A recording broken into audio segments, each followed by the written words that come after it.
Yes, in fact, probably the single action that a person can take, an individual can take to reduce carbon emissions is vegetarianism. Save Our Planet. Top climatologist Dr. James-Hansen calls for less coal and less meat to stop global warming. At a recent interfaith climate summit in Uppsala, Sweden, Dr. James-Hansen called for the phasing out of fossil fuels through strong government actions. He explained what the goals would be for world leaders during an interview with Supreme Master Television. We have to actually reduce the amount of CO2 in the atmosphere. It's already increased to about 385 parts per million.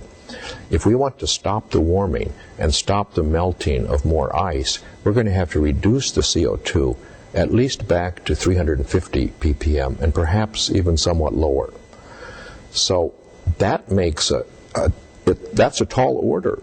It requires phasing out the coal emissions, but it also means that we're going to need to improve our agricultural and forestry practices. Like many scientists have affirmed, eliminating carbon-based fuels will have far-reaching benefits on the economy as well as the health of the planet and its inhabitants.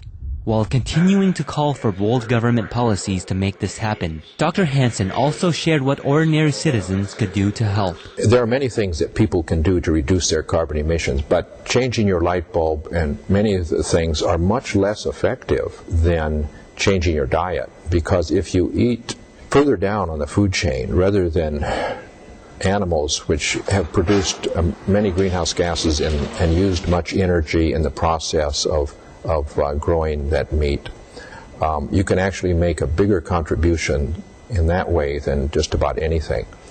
So that's, in terms of individual action, is perhaps the best thing you can do. We join you, Dr. Hansen, in your call to leaders and citizens to preserve our earthly home. And thank you for continuing to be a voice of courageous and constructive actions, including the shift toward the plant-based diet. May the environment be restored for all the future generations to come. Greetings to Supreme Master TV. My message to you is be veg, go green, save the planet.